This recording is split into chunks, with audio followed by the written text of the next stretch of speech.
तो उसको कैंसर की बीमारी हो सकती है, क्योंकि वो बहुत ज्यादा कार्य में लगा हुआ है और कार्य करते वक्त में उसने देवता से संबंध नहीं रखा, छूट गया। जैसे छूट जाएगा उसमें कैंसर बढ़ सकता है, क्योंकि उसके सेल्स जो है वो मैलिग्नेंट हो गए ऑन देयर ओन। इंग्लैंड में तो हर एक आदमी और पाश्चिमात्य देश हर एक आदमी ऑन देयर ओन है। 11 साल का बच्चा हो गया ऑन देयर ओन। बच्चा पैदा हुआ उसको दूसरे कमरे में माँ बाप पहले छोड़ देते, कमरे में कुत्ते बिल्ली सुलाते हैं, बच्चे को दूसरे कमरे में सुलाते हैं। कुत्ते बिल्लियों को ज्यादा प्यार करेंगे, बच्चों को कमती कर देंगे। अजीब तरह की हालत है वहां सब लोग ऑन देयर ओन। हम लोग भी सोचते हैं कि ऑन अवर ओन होना चाहिए। ये बहुत गलत कल्पना है बच्चों के मामले में। लोग सोचते हैं बच्चों खराब कर रहे हो, क्या इतना उनका दुलार। बच्चे को बहुत ज्यादा प्यार देना चाहिए, बच्चे को बहुत प्यार करना चाहिए। जो बच्चा माँ बाप का प्यार पाता है वो दुनिया में बहुत प्यारा होता है और उसको सब प्यार करते हैं। हाँ, उसको गंदी आदतें नहीं तो एक साहब ऐसे थे, वो हमसे कहने लगे साहब मेरा लड़का 12 साल का, मैं बड़ा फ्री आदमी हूँ। मैंने कहा अच्छा क्या किया आपने? कल उसको मैंने बियर की बोतल दे दी, कह दिया तेरे दोस्तों को बुला के ला, जो करना है कर। मैंने कहा वाह भाई वाह। उनको धर्म तो सिखाना ही होता है, क्योंकि जो धर्म बचपन में सिखाया जाएगा उससे उसका लेफ्ट साइड ठीक रहेगी, सुसंस्कार होंगे। इस पे फ्रॉइड साहब का कहना है कुछ मत सिखाओ, क्योंकि उन्होंने दूसरी साइड देखी नहीं, कुछ नहीं सिखाओ तो सिर्फ ईगो बढ़ जाए। सुसंस्कार बच्चों को देने चाहिए, बड़ों को बताना बेकार है। आज हमारे बच्चों को देखिए आप, इनके क्या संस्कार हैं। छोटे बच्चों के सुसंस्कार करना बहुत ही आवश्यक है, इसलिए बच्चों को अपने घर में रख के उनके सुसंस्कृत करें। जो बच्चा बचपन में ठीक रहता है उसको रियलाइजेशन भी जल्दी होता है। जिस बच्चे के माँ बाप नहीं रहते वो आदमी ऊपर से कितना भी अच्छा दिखे और बड़ा यशस्वी भी दिखे, लेकिन आप उसके घर में जाके पूछिए तो या तो उसके बच्चे या उसकी बीवी बताएंगे कि बड़ा ही कड़क आदमी है, बड़ा अजीब तरह का दुष्टता है इसके अंदर। इसलिए बच्चों को बहुत प्यार देना चाहिए, जिससे उनका ईगो और सुपर ईगो बना रहे, ठीक से बना रहे, जिससे उनको बैलेंस रहे। ईगोइस्टिकलपना दूसरी चीज होती, जैसे मैंने कहा अहम भाव कि मैं ही ये करके दिखाऊंगा, मेरे ही हाथ से ये होगा। आपने विराट से अपने को अलग कर दिया। इसीलिए मैं गवर्नमेंट सर्वेंट से कह रही थी कि भाई एक परमात्मा भी है, श्री कृष्ण है, उनके हाथ में दे दो ना थोड़ा सा काम, वो इसको कर लेंगे, देखो कैसे करता। ये बहुत मुश्किल है मनुष्य के लिए। या तो निठल्लू होंगे और या तो वो अहंकारी होंगे। बीच में जब तक आप नहीं रहेंगे तब तक ठीक नहीं होगा। इसका मतलब ये नहीं कि आप निठल्लू हो जाइए। जो मनुष्य परमात्मा का होता है वो सबसे ज्यादा काम करता है बाह्य में। जैसे आप हमें देखिए तो आप कहेंगे माता जी आप इतना करते हैं, इतनी मेहनत करते हैं, ये करते हैं, हमको समझ में नहीं आता किधर क्या कर रहे हैं। अगर सूर्य को देखिए तो एक एक पत्ते में रंग बदलते रहता है। आप सूर्य से पूछो तो कहेगा भाई आपको तो मालूम नहीं, हम तो अकर्म में बैठे हैं, ये तो हमारे अंदर से जा रहा है, अपने आप हो रहा है, घटित हो रहा है, वो हो रहा है। सबसे ज्यादा कार्यान्वित होता है सूर्य ही। एक उदाहरण लीजिए, ये सूर्य नाड़ी की बात मैं कर रही हूं और सूर्य का उदाहरण है। यही बात श्री कृष्ण ने हमें बताई। श्री कृष्ण ने हमसे यही बताई है गीता में कि हमें अकर्म में उतरना चाहिए। अकर्म का मतलब होता है कि आप अंदर से तो इनएक्टिव हैं, बाहर से आप एक्टिव। लेकिन गीता को समझने के लिए भी रियलाइजेशन चाहिए। मैंने सुना है बहुत लेक्चर लोग देते हैं, गीता पे 500 टीका लिखी, लेकिन अभी तक कृष्ण को कोई नहीं समझा है। गीता बहुत होशियारी से पढ़नी पड़ेगी, क्योंकि कृष्ण बहुत बड़े डिप्लोमैट हैं। वो समझ गए कि इंसान जो है सीधे हाथ नहीं आने वाला, टेढ़ी खीर है ये। इसको अगर सीधे मैं बताऊं तो मानने नहीं वाला। उसकी वजह यह है कि जब उसने अर्जुन से कहा कि तू साक्षी हो जा, पहले उन्होंने कह दिया, उन्होंने कोई बाद में नहीं कहा, पहले ही कहा कि परमात्मा को पाना, उनका ज्ञान प्राप्त करना यही परम है। पहले ही उन्होंने कहा है कि प्रबुद्ध हो जाओ, साक्षी हो जाओ। तो वो पूछते हैं अब यही है ना समझी। उन्होंने ये पूछा, इधर तो आप कह रहे हैं कि परमात्मा को पालो, साक्षी हो जाओ, और उधर आप कह रहे हैं कि आप युद्ध में जाओ। ये दोनों चीज का मेल कैसे बैठने वाला? युद्ध में जाओ, इधर परमात्मा को पालो, साक्षी हो जाओ, ये कुछ समझ में नहीं आई बात।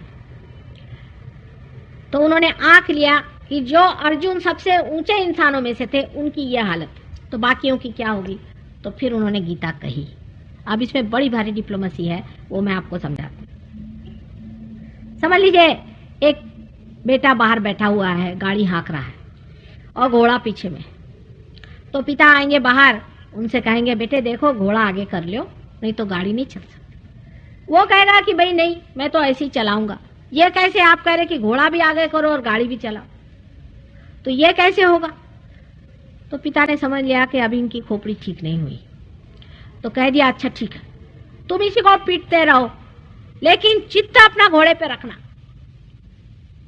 आप देखिए कर्मवाद को जो लोग बोलते हैं, बहुत समझने की चीज है, बहुत बारीक चीज आप समझ लें। कर्म करते रहो लेकिन फल परमात्मा पे रहो, ये बहुत ही डिप्लोमेटिक बात है।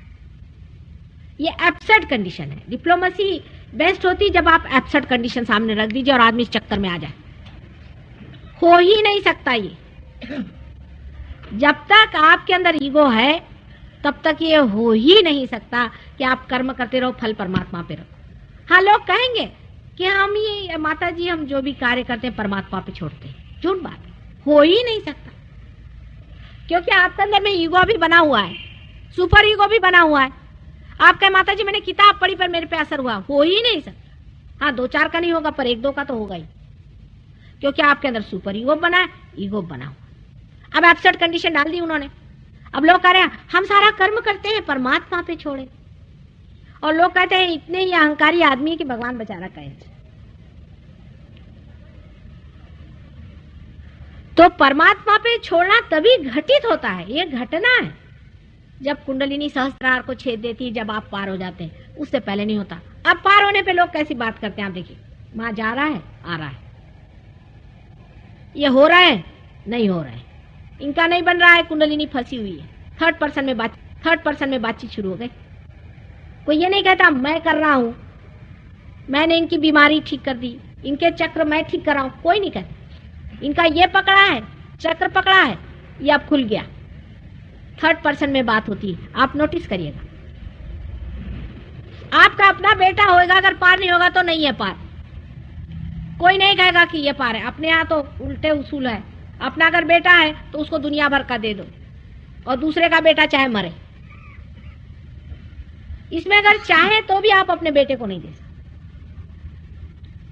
क्योंकि इसमें वैसी चाहत आने का मतलब ही समझ में आ जाता है ना कि कुंडलिनी जब नहीं उठती तो आप क्या करें, बेटा होएगा तो होगा, अब हम क्या करें। हम अमेरिका गए थे, हमारे साथ एक गए थे वहां गुजराती, उनकी बीवी मुझे कह रहे माता जी मेरे लड़के को जरूर पार करा देना। मैंने कहा भाई ये क्या कह रहे हो तुम, पार हो जाएगा तो हो जाएगा, नहीं होगा तो नहीं होगा, ये तो तुम जानती हो।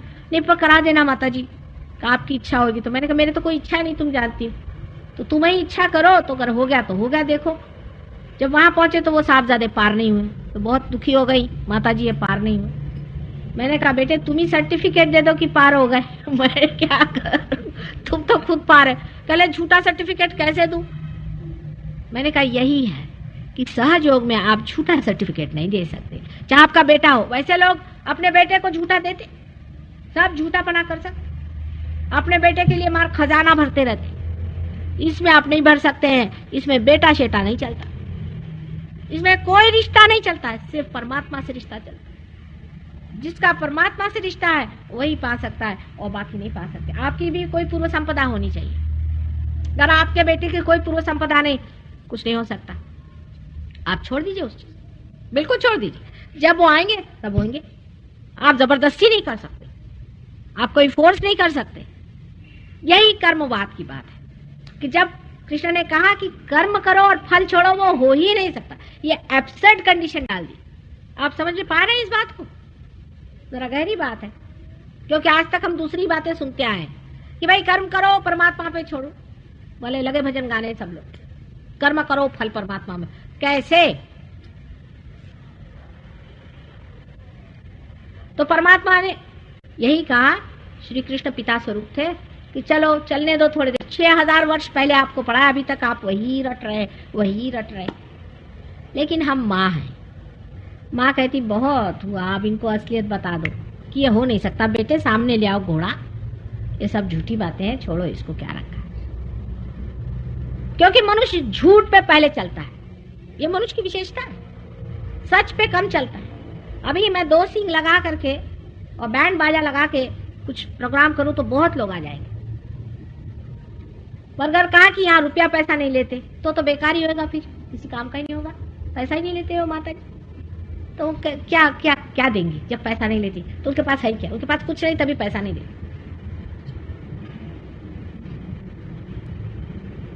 अब बिल्कुल सीधी सादी है, और उनकी शादी वादी हो गई, बाल बच्चे हैं, कोई सन्यास का कपड़ा नहीं पहने, कुछ नहीं, तो वो क्या देंगे आपको?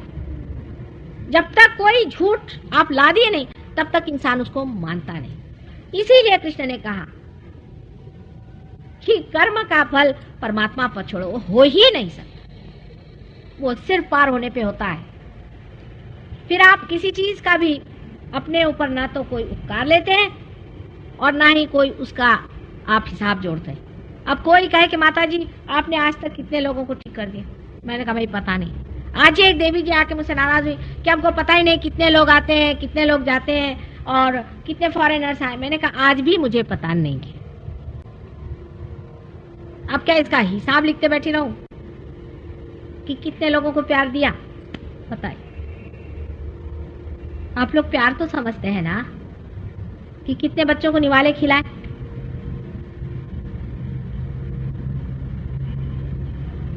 सो प्रेम का जब कार्य होता है तब उसमें कोई भी उपकार नहीं बढ़ता, कोई उपकार नहीं होता है।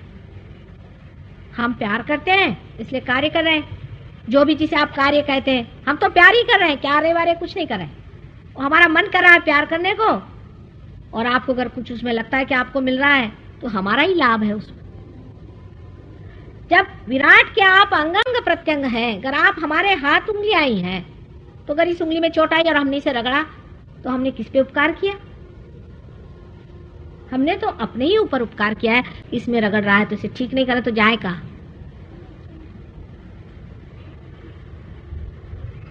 तो इसमें उपकार का सवाल ही कहां आता है? क्या सब पे उपकार करो?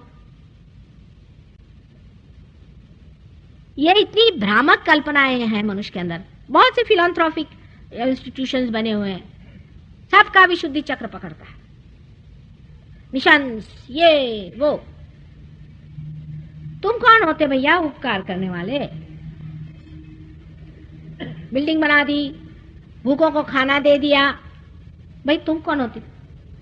तुम तो एक बीज भी नहीं उगा सकते। पर अगर कोई आदमी से कहो कि नहीं, ऐसा कहो कि ये हमने परमात्मा के लिए जो उन्होंने दिया वही हम कर रहे हैं, तो वो कहेंगे जरूर, लेकिन वो घटना जो होगी वो ईगो ओरिएंटेड ही होगी, वो नहीं छूटता जब तक आप पार नहीं हो जाइए। ये बात सही है, इसको मान लेना चाहिए। माने आप सूक्ष्म में वो बैठा रहेगा ईगो आपका। अब मतलब जड़ में भी बहुत होता है। कोई साहब है, वो अपनी किताब छपाते हैं, उसमें अगर उनका नाम भी जरा सा मिसस्पेल हो जाए तो उनके बाप दादे खड़े हो जाएंगे आपसे लड़ाई करने के लिए। बहुत सी ऐसी चीजें मनुष्यों ने बनाई हैं जिससे आपका ईगो खूब पैम्पर हो। जैसे कि एक हुज हु किताब है, उसमें आपको लिखेंगे साहब आपके बारे में हम छापने वाले। लोग हाँ हाँ हाँ हाँ मैं क्या हो गया? फिर वो कहते कि हाँ लेकिन किताब की कीमत सिर्फ 100 पाउंड है या 50 पाउंड है।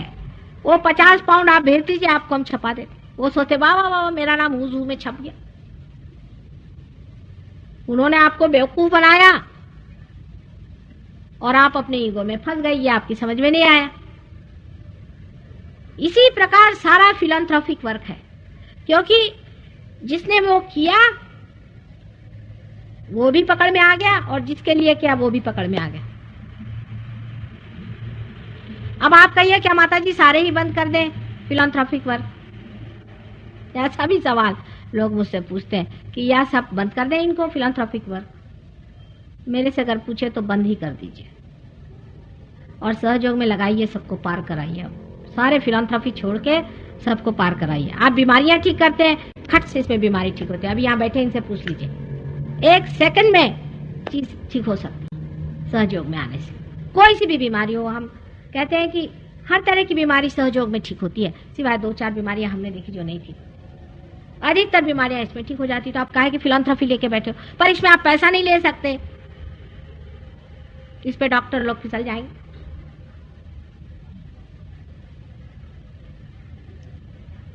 आपको कोई मेंटल प्रॉब्लम है, कोई आपको दिमागी जमा खर्च है, या हो सकता है कि आप वाकई में पागल हो, तो भी आप सहयोग में आइए, आपका पागलपन ठीक होता है। 50 पागल भी ठीक होगा।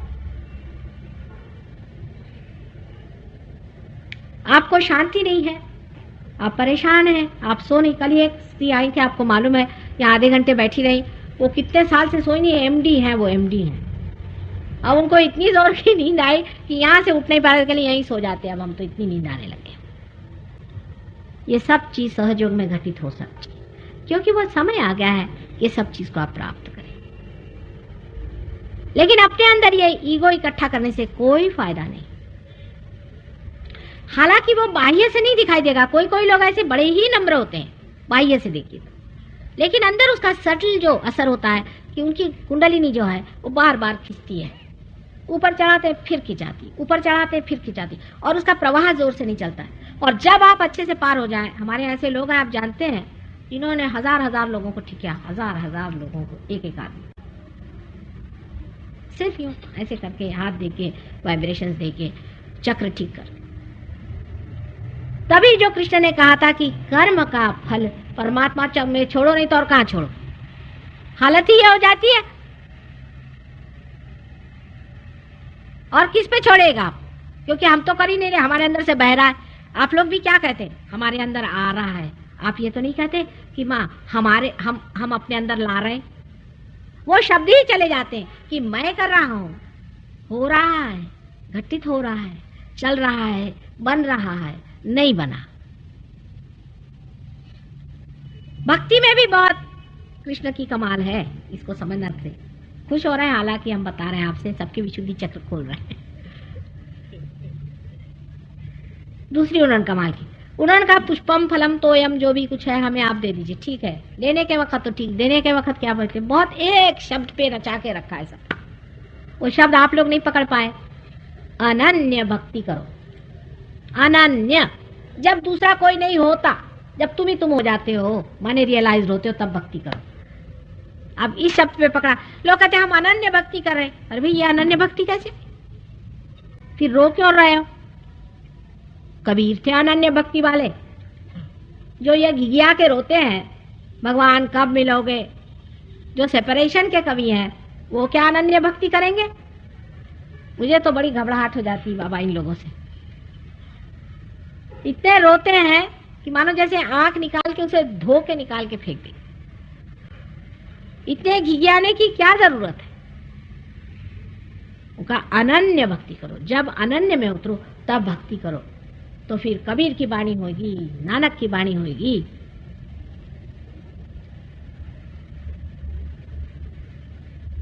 तब ईसा मसीह जैसे लोगों की बातचीत होगी। ये लोग अथॉरिटी से बात करते, द्विधा नहीं रहती इनमें, पूरी अथॉरिटी के साथ में कि ये होगा, वो होगा, ऐसे होना चाहिए। लेकिन कबीर को कोई नहीं मानते। विशेषकर हमारे हिंदी के जो कवि हैं, जो कि रोना ही पसंद करते हैं, वो सूरदास और कबीर का वर्ण दोनों में कंपैरिजन करके कहते हैं कि इनकी सधुक्कड़ी भाषा और सूरदास जो हैं वो बहुत ही ज्यादा मधुर है। मैं तो कहूं बहुत रोने हैं। उन्होंने ही खुद लिखा है सुरसागर लिखने के बाद, सूरदास की सभी अविद्या दूर करो नंदलाल। उन्होंने कन्फेशन दे दिया कि अभी अविद्या में बैठे हैं। लेकिन हम क्योंकि विरह में हैं, हमें विरह वाले कविता अच्छी लगती। जब आप विरह से उठ जाते तो आपको विरह वाले लोग बिल्कुल नहीं अच्छे लगते। लगता है ये क्या रो रहे हैं बाबा सुबह से शाम तक। जैसे कोई शादीशुदा अभी नई शादी हो गई हो और उनको कोई पड़ोस में मर जाए तो कैसा बुरा लगता है, कहां से मनुष्यत आ गई, वैसा ही लगता है। फिर आदमी को मजा आता है ज़ेन पढ़ने में। खलील जिब्रान को पढ़िए आप, पार होने के बाद खलील जिब्रान को पढ़िए, सारा सहयोग है खलील जिब्रान। ज़ेन पढ़िए, ज़ेन तो पूरा ही सहयोग है। फिर आपकी रुचियां बदल जाती है साहब, आपकी प्रायोरिटीज बदल जाती है, आप एक दूसरे तरह से दुनिया को देखने लगते हैं। पहले आप मांगते हैं, फिर आप देते हैं। अभी आप मांग रहे हैं, फिर इधर आके बैठ के दीजिए। ये जब घटना घटित होती है तभी आप साक्षी हो जाते हैं, जिसे श्री कृष्ण ने कहा हुआ है कि आपको साक्षी हो जाना चाहिए। श्री कृष्ण को संपूर्ण अवतार इसलिए मानते हैं कि उनके लिए सारी सृष्टि एक लीला मात्र थी। रामचंद्र जी ने भी सारा नाटक ही खेला था, पर वो इतना बढ़िया नाटक खेला कि ऐसा प्रतीत होता है कि वो साक्षी नहीं थे, इसलिए उनको मर्यादा पुरुषोत्तम ही कहा गया। लेकिन ये नाटक है पूरी तरह से श्री कृष्ण ने सिद्ध कर दिया, इसलिए श्री कृष्ण को पूर्ण अवतार मानते हैं कि वो पूर्ण अवतार है, उनके लिए सारी कुछ लीला ही है। सहयोग के बाद आप भी साक्षी स्वरूप हो जाते हैं। अब देखते हैं वाह अच्छा नाटक चल रहा है साहब, क्योंकि आप हैं न तो आगा सोचते ना पीछे आप देख रहे हैं, चलने दीजिए नाटक। स्थिर बुद्धि होके आप देखने लग जाते हैं। आप नाराज भी हो तो भी आप अंदर नाराज नहीं रहते, अंदर से आप देखते रहते हैं कि हम कैसे नाटक खेल रहे हैं नाराज होने का। कृष्ण का संहार भी वैसा ही है, सारा ही लीलामय। संहार भी करना ही पड़ता है। बहुत से लोग हैं अहिंसा का अर्थ ये लगते हैं कि मच्छर को भी न मारो, खटमल को भी न मारो। ऐसे भी लोग हैं दुनिया में, आपको नहीं मालूम। एक ब्राह्मण को पकड़ के ले आएंगे, उसको एक झोपड़ी में रखेंगे और उस पर सब खटमल छोड़ देंगे, और खटमल उसका ये खा ले, सोचते वाह हमने कितना अहिंसा का महत् कार्य किया। अब ये बताइए रियलाइजेशन क्या खटमलों को देना है या मच्छरों को देना है? इनको बचा के क्या करने वाले हैं आप? अहिंसा सिर्फ मनुष्य की होती है, जानवर की अहिंसा का कोई मुझे अर्थ आज तक समझ में ही नहीं आया। हाँ, कोई कोई जानवर खाने से नुकसान होता है इसलिए वो नहीं खाइए, वो दूसरी बात। पर जानवर को मार देने से वो तो उत्क्रांति के पथ पे आ जाता है, जिसे कि हलाल कहते हैं, जिसे कि हलाल। अब बैठ के कोई मारते रहे तो वो तो हिंसा की चीज है, वो तो आप किसी भी चीज को मारे तो आपके अंदर हिंसा, उसे आप निकाल रहे हैं, वो बात दूसरी हुई। लेकिन कोई हिंसा के लिए नहीं जानवर को मारता। एक आदमी दूसरे आदमी से जब कटुता व्यवहार करता है तो वो कम से कम 100 गैया खा लेता है, समझ लीजिए। अब गाय है, गाय के प्रति हमारा इतनी श्रद्धा है, क्यों? गाय के प्रति हमारी इतनी श्रद्धा क्यों? कोई खास जानता नहीं इस बात को। ये बहुत ऊंची बात है, क्योंकि गाय आदिशक्ति का अवतरण एक बार सुरभि के रूप में हुआ था। गाय की उस बात की याददाश्त के लिए हम सब गायों को मानते हैं, क्योंकि उन्होंने एक बार इसमें अवतरण लिया हुआ था। सुरभि का नाम शायद आप लोगों ने सुना होगा, तो आप तो बहुत मॉडर्न है, हम तो बहुत एंशिएंट आदमी हैं। सुरभि नाम की एक गाय थी, उसने सबसे प्रथम 35 करोड़ देवता अपने अंदर बिठाकर आदिशक्ति का अवतरण गाय स्वरूप में हुआ था, इसीलिए हम गाय को देवता मानते हैं अब भी। दूसरी बात यह है कि भारतवर्ष की गायें घरों में बंधी रहती है, उसी का दूध हम पीते हैं, रोज माँ के जैसे उन्हें देखते हैं, इसलिए हम मानते हैं। पर इंग्लैंड की गाय बिल्कुल भैंस जैसे दिखती है, बिल्कुल भैंस। उसको किसी भी प्रकार से आप गाय नहीं कह सकते। मेरे बच्चे आए थे तो मुझे कहने लगे कि नानी यहाँ की जो गाय, यहाँ की जो भैंसें हैं ये सफेद कैसी है? हिंदुस्तान की गाय एक विशेष चीज है, क्योंकि सुरभि का इस संसार में आने की वजह से उन सब में ही वो देवत्व आया हुआ है, इसलिए हमारे यहाँ गाय बहुत पूजनीय है। और यहाँ की गाय का एक रूप ही बड़ा सौम्य होता है और सुंदर होता है, इसलिए हम गाय का जो वह वर्ज्य मानते हैं वो हिंदुस्तान और भारत के लिए ही सीमित है। ये आप बात जान लीजिए। इस तरह की अहिंसा आप मत चलाइए, लोग भूखे मर जाएंगे। ग्रीनलैंड में, जहाँ की कहने को ग्रीनलैंड है और एक भी ग्रीन पत्ता उन्होंने नहीं देखा बेचारों ने, वहां से एक मेरे शिष्य आए थे, आई थी देवी जी, वो मुझसे कहने लगे माँ लोग कहते हैं कि तुम लोग वेजिटेरियन हो, हमारा तो वेजिटेबल ग्रो ही नहीं होता, तो भगवान ने हमको ऐसे कर्ज जगह क्यों भेज दिया? मैंने कहा उसमें कोई हर्ज नहीं, ये सब कल्पनाएं हमारे अंदर इतनी जटिल हो गई हैं, इससे बचना चाहिए। इससे हम सारे मुसलमानों को काट देंगे, सब ईसाइयों को काट देंगे, बहुत से हिंदुओं को काट देंगे, जापानियों को काट देंगे, रशियंस को काट देंगे, सबको काट के सिवाय थोड़े से ब्राह्मण, वो भी चोरी छुपे खाते होंगे, इसके सिवा और कोई नहीं जुटेगा। ये गलत बात है। हाँ, शराब जरूर, शराब बिल्कुल गलत चीज। जैन लोग हैं, मच्छर को नहीं मारेंगे और शराब पीते हैं। शराब जरूर चीज है। और आजकल तो एक, आप जानते हैं, पूना में एक दुष्ट राक्षस जैसे बैठे हुए हैं, जिनके पास बहुत से अंग्रेज लोग जाते हैं। इनको मैंने भेजा था, इनमें से एक लेखिका हमारे साथ आई कि जाके देख के आओ क्या करते हैं। ये बता रही थी कि बेचारों का हाल खराब है। एक तो सबको वहां सब्जी खाने को देते जबरदस्ती।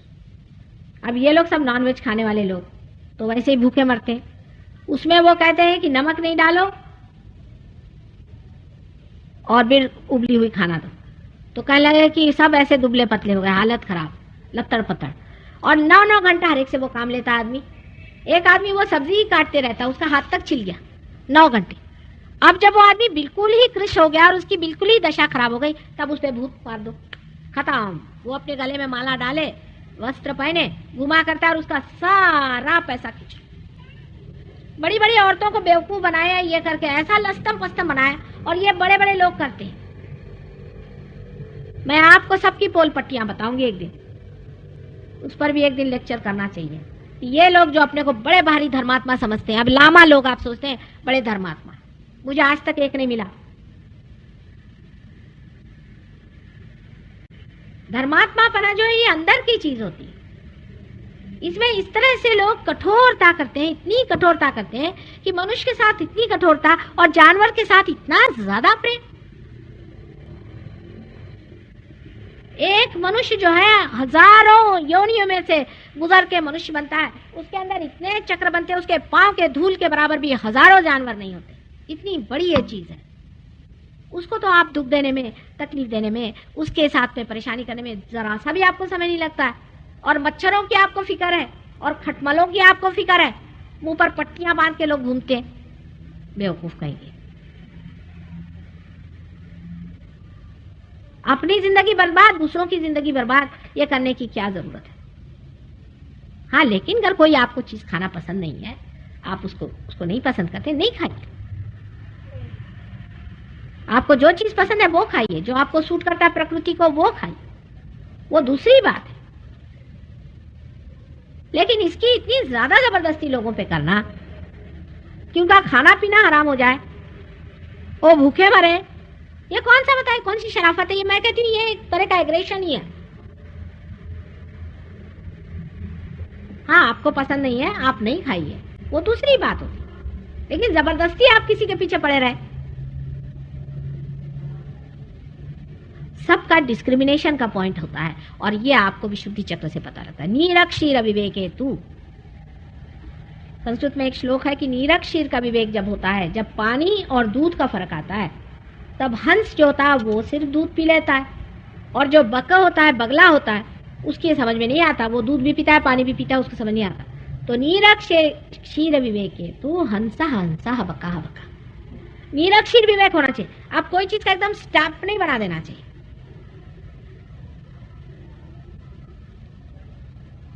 बुद्धि से आप समझ सकते हैं, थोड़ा नीरक्षीर करें। और सबसे बड़ी चीज है दया। आपस में मनुष्य में दया होनी चाहिए। दयालुता मनुष्य पे पहले करिए ना। और दया करने में भी लोग उपकार समझते हैं। अगर कोई मोटर में एक बार लिफ्ट दे दे तो सोचता है मेरा गुलाम हो जाए।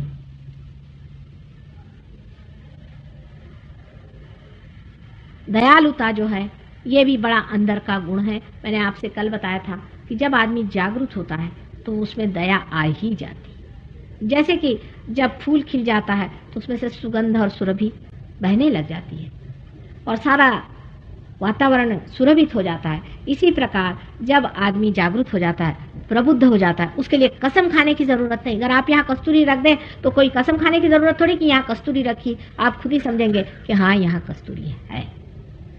पर किसी की नाक बंद हो तो उसे क्या किया जाए। नाक भी बहुत बंद हो गई आजकल लोगों की। तो भी आज तक मनुष्य उतना नहीं गिरा है कि सच्चाई को नहीं पहचाने। थोड़ी देर चक्कर काटता है, और फिर सच्चाई पे आ ही जाता है। यह भी श्री कृष्ण का ही वरदान है। सारा डिस्क्रिमिनेशन जो है वो श्री कृष्ण के ही चक्र से होता है और उन्होंने वो चक्र अपना बढ़ा के यहाँ रखा। अब इस चक्र का कोई नाम नहीं दे सकते कि वो श्री कृष्ण का ही यहाँ पर गुजरा हुआ, उनके हाथ ही है समझ लीजिए जो यहाँ पहुंचे हुए हैं, हंस ऐसे लोग कहते हैं, लेकिन ये चक्र होता है। ये चक्र जब खराब हो जाता है तो आदमी में डिस्क्रिमिनेशन नहीं रहता। वो उसी का सब चक्र है जो श्री कृष्ण है। तो वो विराट है और वो लीलामय है, वो लीला करते हैं और हम उनके अंग प्रत्यंग हैं। जब हम जागृत होते हैं तब हम उनसे एकाकार होते हैं और तब वो हमें कार्यान्वित करते हैं। उन्हीं को मोहम्मद साहब ने अकबर कहा है। इसीलिए यहाँ का मंत्र एक बहुत सुंदर मंत्र यह है कि दोनों उंगलियां कान में डालकर ऊपर हाथ करके अल्लाह अकबर कहें। जिस जिसका ये चक्र पकड़ा हो उसका एकदम खुल जाएगा। पूना में बहुत बमनोक से करवाया मैंने। ये उंगली श्री कृष्ण की है, इसी से उन्होंने गोवर्धन पर्वत पकड़ लिया था। इसी उंगली पर वो अपना सुदर्शन घुमाते हैं। श्री कृष्ण के बारे में इतनी मिथ्स है और इतनी उनके बारे में गलत फहमियां हैं, उसमें से कुछ मैं चाहूंगी कि आपके सामने बयान करूं, क्योंकि आज उनका ही थोड़ा सा उद्घाटन हुआ है। एक तो सबसे पहले यह कि 16,000 उनकी पत्नियां थी। इस पर बहुत ज्यादा लोगों को ऑब्जेक्शन है। वो तो योगेश्वर श्री कृष्ण थे, योगेश्वर थे।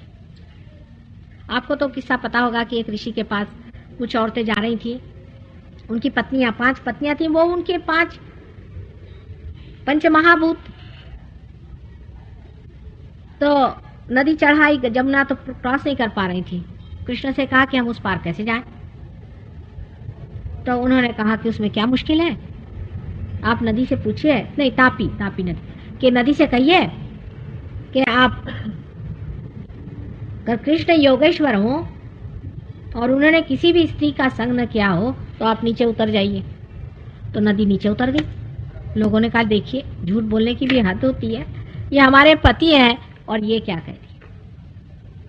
और उस पार चली गई। जब ऋषि जी का उन्होंने बड़ा ही भारी सत्कार किया, उनको खाना पीना दिया, खूब खाया ऋषि जी ने बैठ करके। जब लौट के आई तो उन्होंने पूछा, देखा कि नदी फिर चढ़ गई।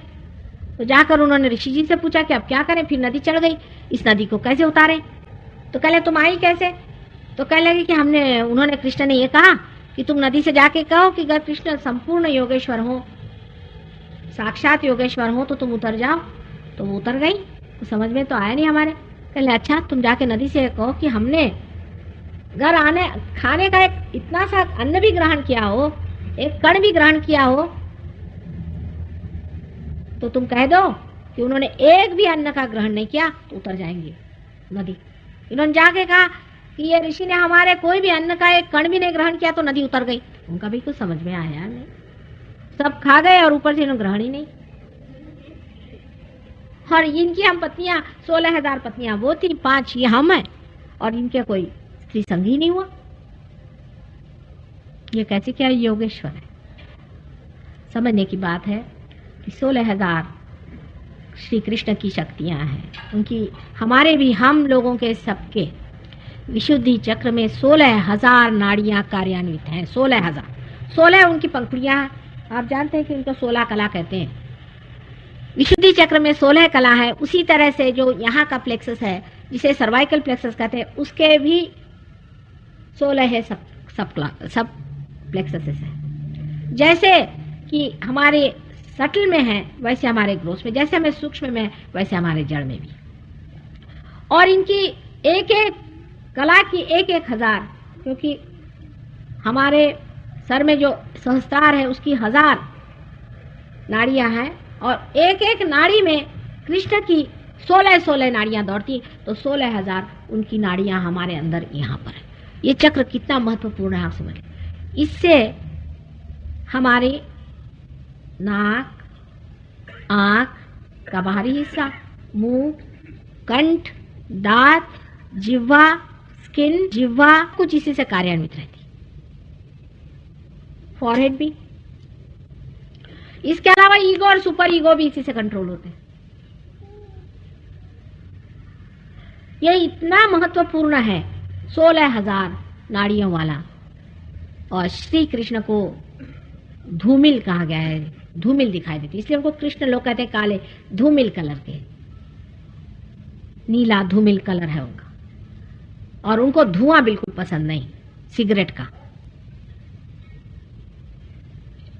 तंबाकू उनके बस की नहीं। अगर आपने तंबाकू खाई तो आपका ये गया, खाई तो, और पेट गया।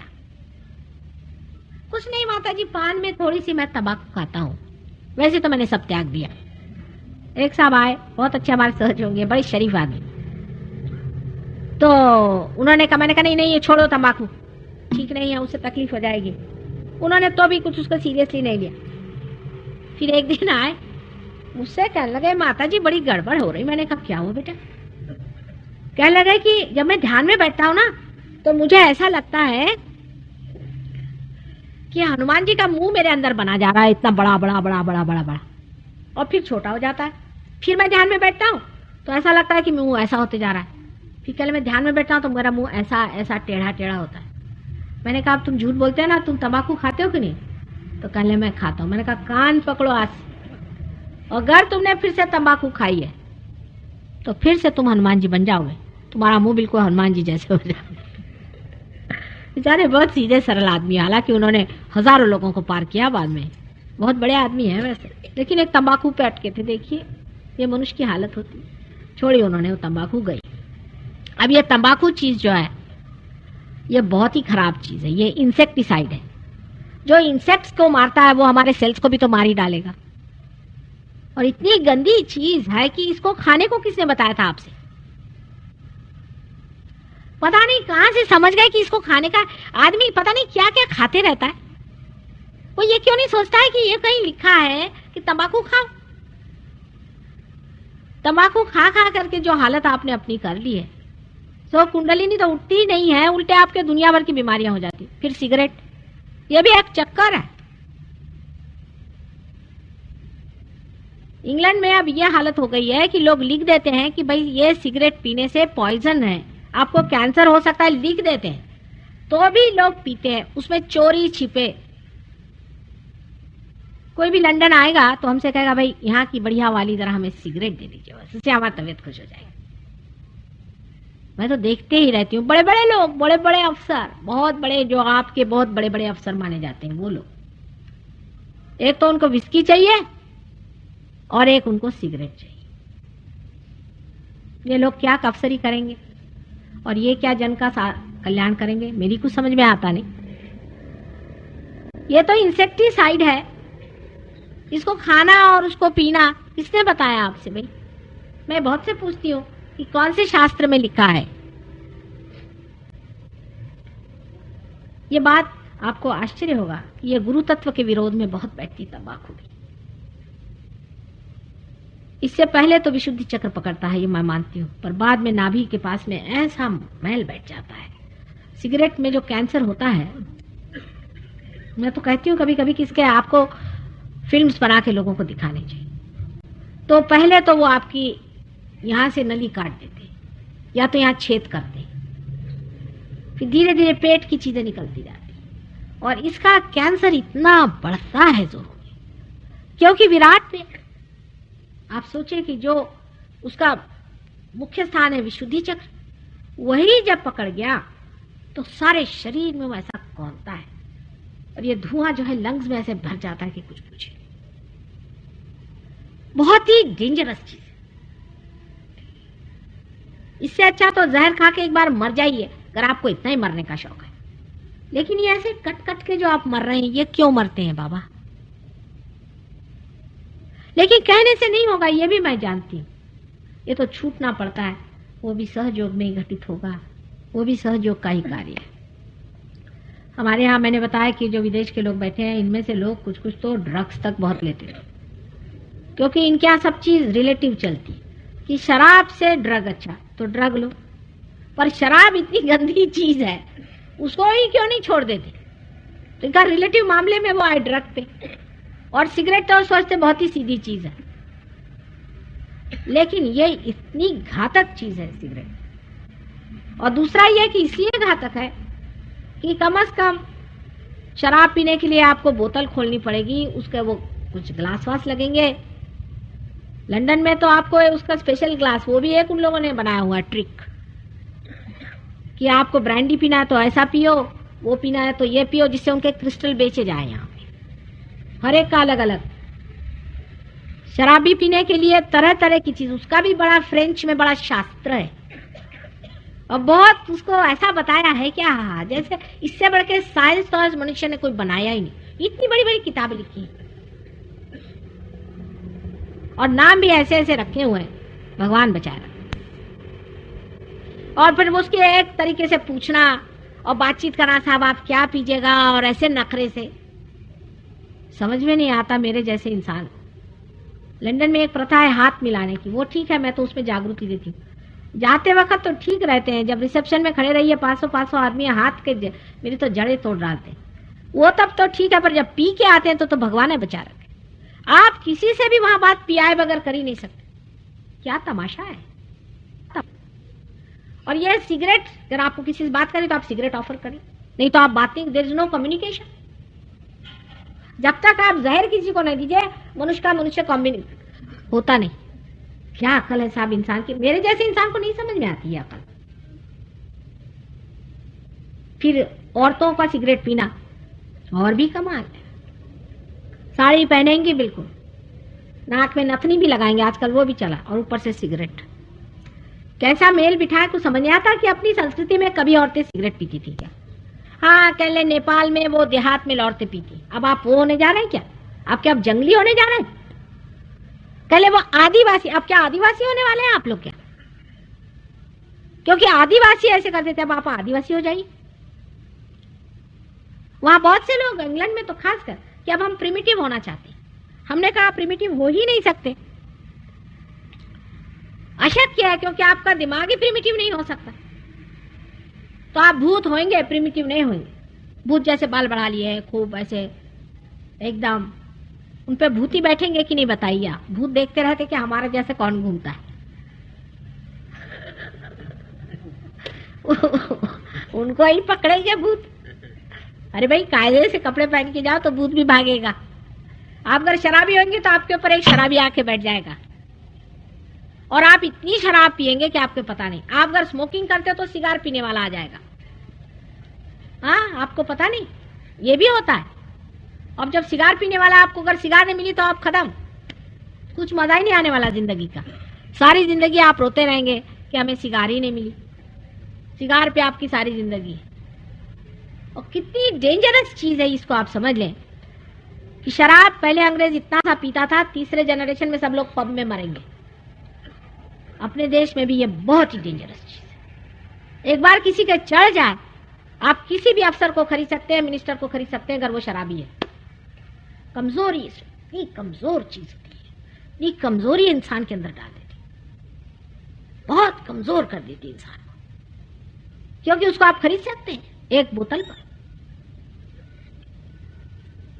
मुरारजी भाई कहते हैं करूंगा, पता नहीं कब शुरू करने वाले हैं। आप लोग उनके खिलाफ इतनी इतनी बातें लिखते हैं, इसलिए वो नहीं कर रहे कि कहने लगे उससे और भी बूट लेगिंग होगा। 2 दिन होगा फिर खत्म हो जाएगा, मरने दीजिए। अरे ऐसे तो मरने ही वाले, बूट लेगिंग से मरने दीजिए, कल्याण होगा उनका भी और हमारा भी। और एक्सप्लेनेशंस और लोग देते हैं किससे बढ़ेगा, कभी नहीं बढ़ने वाला। 1 जनरेशन में नहीं, 2 जनरेशन में, 3 जनरेशन में बिल्कुल लोग शराब छोड़ देंगे। शुरू तो करके देखिए, हमसे तो अच्छे पाकिस्तानी हैं जो डंडे लगाते हैं। औरतों की दुर्दशा हो जाती है, घर की दुर्दशा हो जाती है। हमारे पति एक ऑफिस चलाते थे, उसमें उन्होंने पता नहीं वो बहुत सोशलिस्टिक हो गए, तो उन्होंने ड्राइवरों की तनख्वाह 1000 रुपए कर दी। उनकी बीबियां आई हमारे पास में 4-5 महीने में, कह लेंगे क्या साहब ने कर दिया, आफत कर दी। मैंने कहा क्यों? पहली चीज शराब, दूसरी चीज औरतें, और तीसरी चीज ये हो कि अब घर पे आते ही नहीं, गुत्ते पे पड़े रहते, मोटरें इनकी दबादब टूटने लगे दफ्तर की, और उनके बच्चों को खाने को नहीं, बोतल घर में आई और बच्चे भूखे मरे। उससे अच्छा कहने लगे साहब 1000 रुपए देने के अलावा ये करते कि हमारे बच्चों के एजुकेशन का पैसा दे देते, कुछ और फायदा कर देते। रुपया दे दिया, हो गया। अब ये रुपया के लिए लड़ते हैं ना सब लोग, तनख्वाह बढ़ाइए, किसी की मत बढ़ाना। शराब पियेंगे और कुछ नहीं करेंगे, मैं आपसे बता। इनको और कुछ दीजिए, इनको घर दीजिए, कपड़ा दीजिए, पैसा भी तो उठाना आना चाहिए। किसी नौकर को आप ज्यादा पैसा दे दीजिए, बड़े आप दया धर्म करके उनके ऊपर उपकार करें। आप देखिए ना, आपके छक्के पंजे छोड़ा दे जो कहिए। लक्ष्मी को भी तो स्वीकार्य करने में एक डिग्निटी होनी चाहिए, कोई प्रतिष्ठा बढ़नी चाहिए। रुपया पैसे से आप कभी नहीं इंप्रूवमेंट कर सकते। उनको खाने को दीजिए, ठीक है, लेकिन उनको भिखारी मत बनाइए। भिखारी को आपने चवन नहीं दी, वो सिनेमा का टिकट लेके बैठ गया, देख लीजिए। इसलिए पैसे का भी संतुलन समझना चाहिए कि जिस पैसे से इस तरह की गंदी चीजें खरीदी जाती हैं, उसके वितरण से या उसके वृद्धि से कोई देश समृद्ध नहीं होगा। समृद्ध तो मनुष्य से होता है। अभी हमारी जो एक कल्पना है कि अगर हम अपने देश को ऐसे डेवलप कर लें, आपके पास सिवाय प्लास्टिक के और कुछ नहीं आ सकता। उनके पास है क्या? पत्थर। समृद्ध मनुष्य को होना चाहिए। आदमी एक एक बादशाह होना चाहिए, खुद बादशाहत होनी चाहिए। जैसे कृष्ण थे कि गोपों में और जंगलों में गैया चराते और राजा थे, सोते थे जमीन पर और बादशाह थे। ऐसी बादशाहत होनी चाहिए तबीयत की, ना कि इन प्लास्टिक की चीजों की। जो आदमी चीजों के पीछे में भागता है और हीरे जवाहरातों के पीछे में दौड़ता है और दूसरों को नोचता खसोटता है, इससे बढ़ के भिखारी और दरिद्री कौन हो सकता? ये दरिद्रता का लक्षण है। एक संतोषी जीव जो होता है वो असल में बादशाह होता है। ऐसी बादशाहत हमारे भारतीयों की होने में कोई भी समय नहीं लगने वाला। जरा सी और नजर करें कि जिन्होंने इतना पाया भी है वो आज कहां बैठे हैं। श्री कृष्ण के अनंत उपकार इस संसार पे हैं, महान उपकार उनके संसार पे, कि उन्होंने अवतार ले करके और हमारे अंदर ये चेतना भरी कि हमें परम को पाना चाहिए और परम ही को स्वीकार करना चाहिए और उसी की सत्ता और शक्ति में पनपना चाहिए। और उनको शरण जाने से हमारी विशुद्धि पूरी तरह से खुल जाती है और हम एक साक्षी स्वरूप हो जाते हैं।